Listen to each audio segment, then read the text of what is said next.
Assalamualaikum warahmatullahi wabarakatuh. Shalom, Om Swastiastu, Namo Buddhaya, salam kebajikan, Rahayu, Rahayu, Rahayu. Perkenalkan, saya Wahyu Agung Hadileksono, NIM 10323133 dari kelas HTNA, akan menjelaskan tentang sejarah hak asasi manusia di Indonesia guna memenuhi tugas ujian akhir semester mata kuliah Hukum dan HAM dengan dosen pengampu Bapak Ahmad Fauzan. Ya, mari kita mulai sejarah hak asasi manusia di Indonesia. Kita mulai dari masa periode prakolonial. Sebelum masuknya kolonialisme di Indonesia, sebelum adanya para penjajah datang ke Indonesia, masyarakat Indonesia itu hidup dalam sistem adat yang beragam, seperti di kerajaan Hindu-Buddha. Pada masa itu masih eksis lah kerajaan-kerajaan Hindu-Buddha seperti Sriwijaya, Majapahit, Singosari, Kalingga, dan lain-lainnya, dan masyarakat adat-adat tertentu. Nilai-nilai HAM itu tidak dirumuskan secara eksplisit pada saat itu, seperti konsep HAM modern ini, tetapi terkandung dalam praktik musyawarah, praktik gotong royong, dan hukum adat yang mengatur tentang hubungan sosial antar sesama. Misalnya dalam masyarakat Minangkabau itu ada namanya sistem matrilineal, sistem kewarisan matrilineal yang mana memberikan perempuan itu hak penuh atas warisan, yang dapat dilihat kalau pada saat ini bisa disebut juga dengan kesetaraan gender. Namun pelanggaran HAM pada masa itu pasti terjadi, seperti perbudakan, penjualan manusia, hukuman fisik berdasarkan adat, dan lain-lainnya. Lalu yang kedua, setelah periode kerajaan, periode prakolonialisme, masuklah kolonialisme di Indonesia itu antara medium tahun 1500-an sampai 1945. Nah, pada saat itu berdatanganlah para penjajah negara-negara barat, terutama yaitu ada Portugis, ada Inggris, ada Belanda.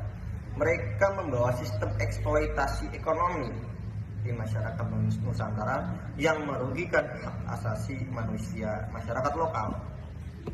Contohnya bisa kita ambil itu sistem tanam paksa atau kultur stil pada masa era Belanda.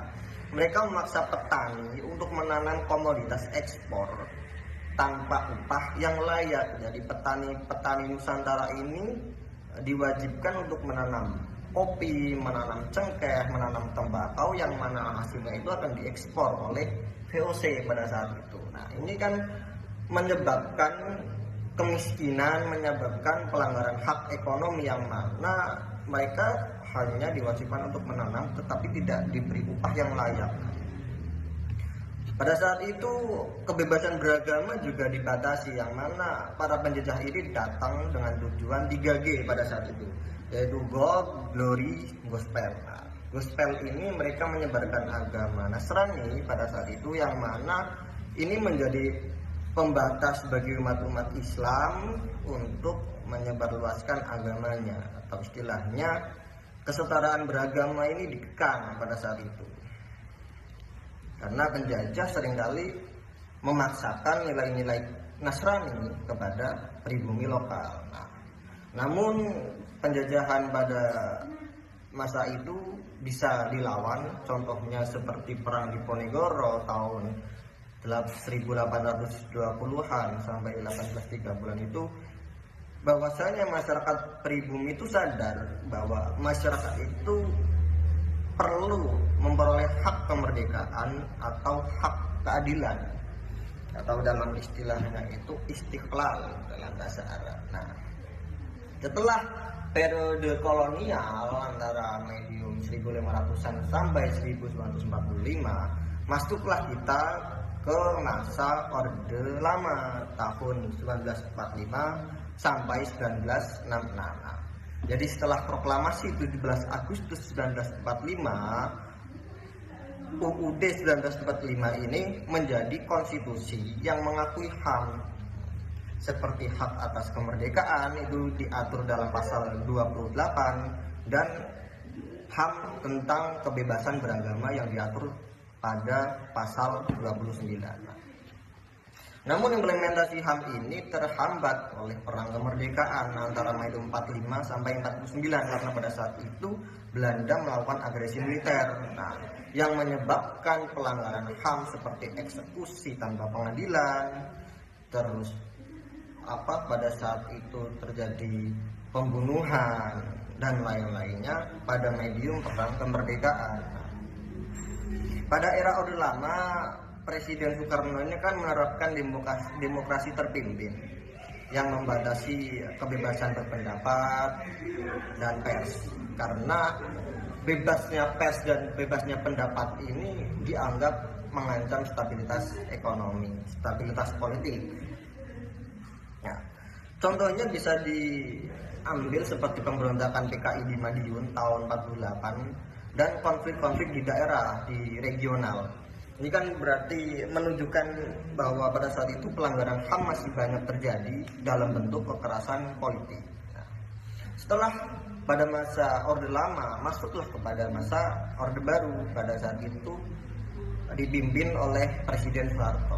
Nah, antara tahun 66 sampai tahun 98. Pemerintahan Presiden Soeharto ini memprioritaskan pembangunan ekonomi dan stabilitas politik. Terkenal dengan programnya yang namanya Pelita, pembangunan 5 tahun. Nah, tetapi Pelita ini seringkali mengorbankan hak asasi manusia. Nah, kebebasan berpendapat, pers, dan berkumpul ini dibatasi melalui kebijakan seperti Asas Tunggal Pancasila dan pengawasan ketat terhadap media. Karena pada saat itu Presiden Soeharto ini mengusulkan bahwa asas hanya boleh satu, yaitu asas Pancasila. Selain itu dilarang.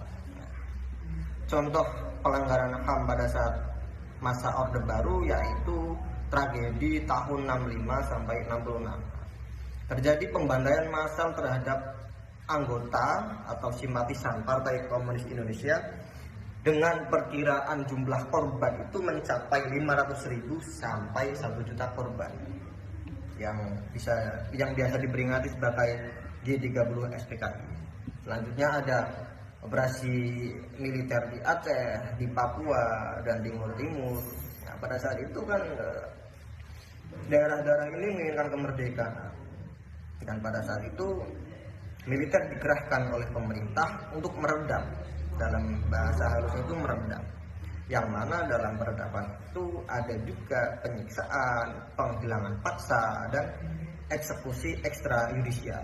Yang mana di sini mencederai nilai-nilai HAM. Selanjutnya pada saat itu juga yang sekarang masih ramai diperbincangkan itu tentang tragedi 98 itu ada diskriminasi etnis Tionghoa, ada pemerkosaan kepada etnis Tionghoa.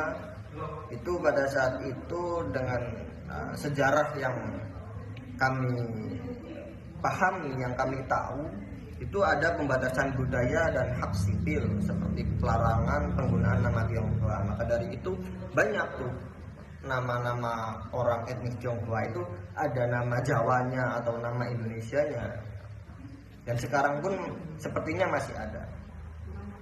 Tetapi pada masa Presiden Soeharto memang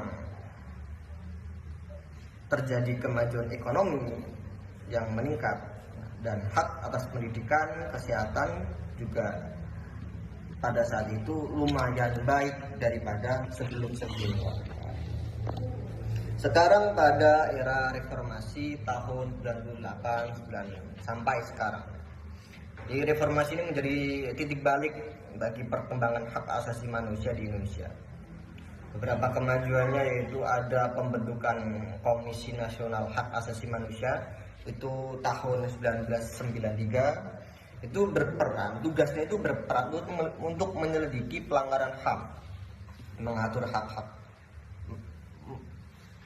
hak-hak sipil dan lain-lainnya.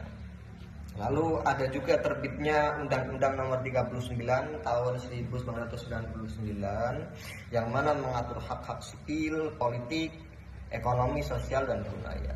Nah, ada juga amandemen UUD 1945 pada pasal 28 dari A sampai J itu juga memperkuat perlindungan hak asasi manusia.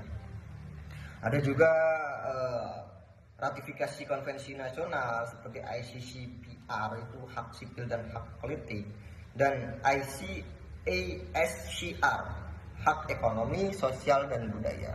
Nah, jadi sebenarnya HAM ini sudah diatur pada konvensi Duham tahun 1948 di PBB, dan berikutnya harus diratifikasi oleh seluruh negara di dunia, contohnya juga Indonesia.